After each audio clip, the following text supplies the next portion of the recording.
games and bring in the whole games team. There's about 8 of us, and when you walk around the offices, you see figurines and action figures everywhere, and we all wear the t-shirts every day. And like Ben said, we're just huge Marvel fans, just like you. So it's a dream come true being able to work on these games, and it's a lot of fun to share the information with you. Cool. Thank you, boys. So, top of all the stuff that we've talked about, and we're going to get back to some digital comic stuff very soon. We have some video stuff that I wanted to show you, some really fun things. First off, we do 2 shows very regularly. Marvel's The Watcher, hosted by Lorraine Sink, who's upstairs right now hosting video. And we have Marvel Superheroes What The, of which Ben Morse is the primary producer and one of the chief creators of. And Ben, we wanted to premiere an episode here, did we not? We do. We have an episode that has never been seen before. So Marvel Superheroes What The is our original stop-motion animation series. Takes a little bit of a different look at some of the Marvel characters. We're not afraid to get our hands dirty and really, tackle the hard questions. In this particular video, I think we're going to see, we're all excited for all new, all different Marvel now. Not Marvel now, Marvel then, whatever. All new, all different Marvel. And we're going to have all new, all different Avengers. So our question was, what happens to the other Avengers? And we attempt to answer it in this video. And so, I'm proud to introduce the all-new, all-different Avengers team! Whoa, wait a second here. Are you firing us? It's not a big deal, guys. You're just being replaced with younger, more modern heroes. We could use some fresh talent around here. Oh, horse feathers, Tony! We've been your snazzy Brunos for years, and now you're telling us to take a powder? What's the big idea? Case in point. Well, how come you're still on the team? I'm all new and different, too. See? I bet that thing doesn't even shoot. You know what? I don't need this. I'm Captain Flippin' Marvel. I can fly in space and shoot lasers out of my hands. Peace out, suckers. Wait! I was actually going to ask her to stay on as part of the new lineup. Looks like I have a spot to fill. Jarvis, get D-Man on the horn for me. Don't worry, Hulk. You'll find a new job. Hey, check me out. I got this package delivery job, and it's a piece of cake. What the? Oh, my expensive calendar is here. Go ahead, try it. Well, keep at it. And hey, just be glad you don't have Cap's job. Burgers, freedom fries, carbonated sugar water. This is as American as it gets. Hey, yo, red, white, and old. Yeah, go grab some burgers out of the freezer, all right? Yes, sir! Uh-oh. Oh, no! It's locked! Not again! No! Well, at least I don't have Spider-Man's job. Hey, everybody, pizza's here! Oh. Well, at least I don't have Thor's job. So I told him, well, you might be I'm the queen, okay? And you know when I said that? He said nothing. Verily, at least the young son hath not Black Widow's new profession. This is humiliating. At least I found a job, unlike Hulk, the poor guy.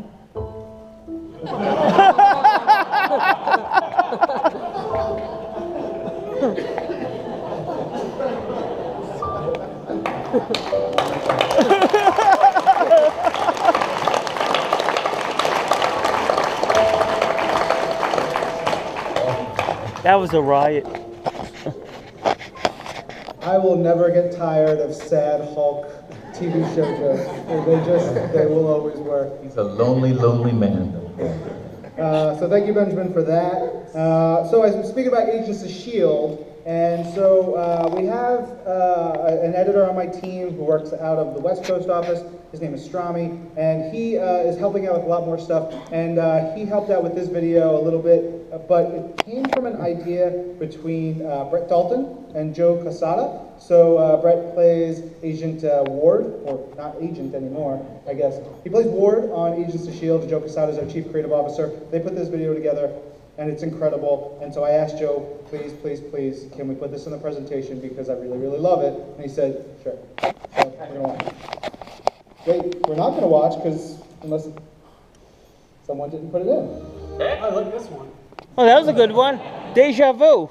Yeah, so I guess you're gonna have to watch that on YouTube unless it's later on in the presentation. We'll find out. Sorry about that, guys. So we have our podcast. We do a ton of podcasts. Ben and I co-host along with Blake Garris and Strami and Patrick, who is also on the West Coast team. We co-host This Week in Marvel. We have the Women of Marvel podcast, which is incredible.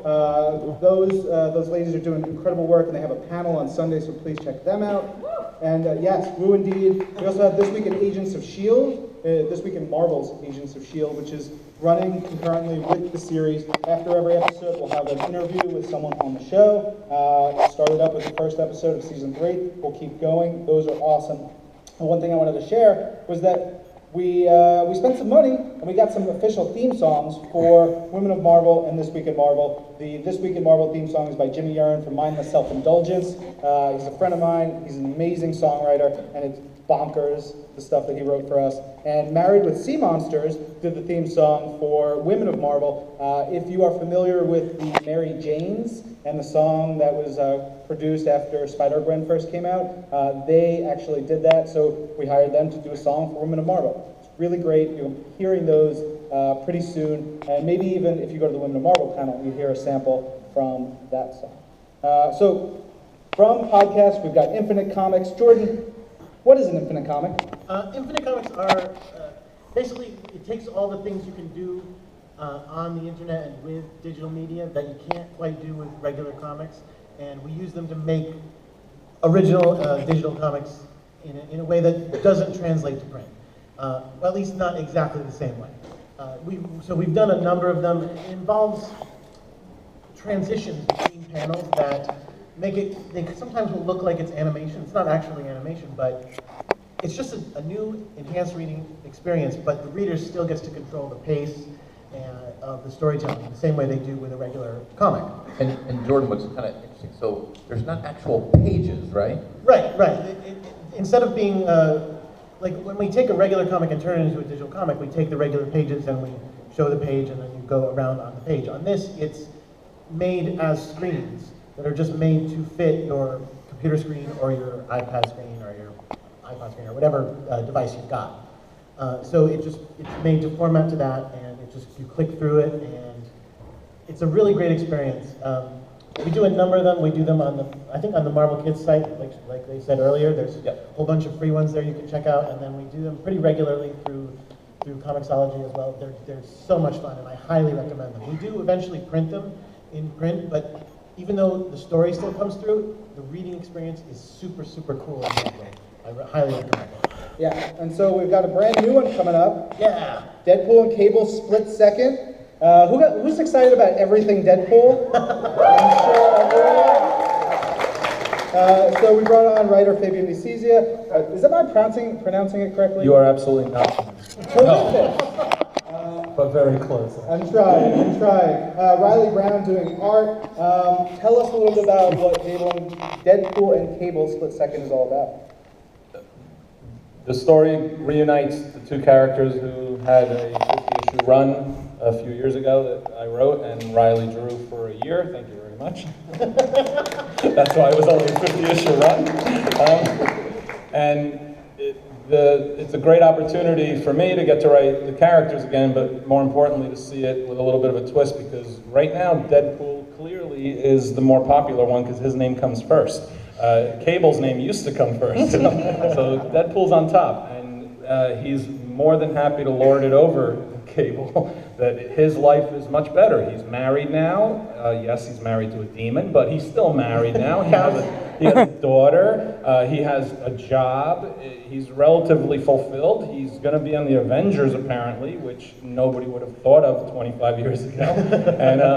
And so his life is together, and Cable's really is not. He's kind of in a down low point, and he's having power problems because I think it's Wednesday, so Cable has to have power problems every other Wednesday. Well, he's an older guy, so he's going to have some issues. And basically, his powers right now are giving him precognitive flashes, but they're not really that clear. He's seeing things, but it's kind of jumbled. And in one of the things he sees is Deadpool assassinating somebody, so he knows Deadpool well enough to know at this point that if he's going to assassinate someone, there darn well better be a pretty good reason. So he goes to Deadpool to ask him politely to please don't assassinate anyone. It just so happens that the entire story is predicated on a character from the future coming back in time to try to alter his own timeline, and that character is Split Second. So you can imagine if you have a character that has the ability to rewind a minute or so in time, and there's a little bit of an accident where someone maybe dies who shouldn't have died, that Deadpool's going to take every opportunity he can to rewind time and correct the mistake he made, which leads to about 1,000 other worse mistakes that he makes. And as Jordan was describing, we crafted the story for the Infinite format specifically because of the opportunity to do certain things with the storytelling. Riley has been wanting to do digital comics since he and I worked together, and that was back in 2007, 2008. So he's done his own book, which was Power Plane. He did Deadpool Infinite Gauntlet, right? Yep, that introduced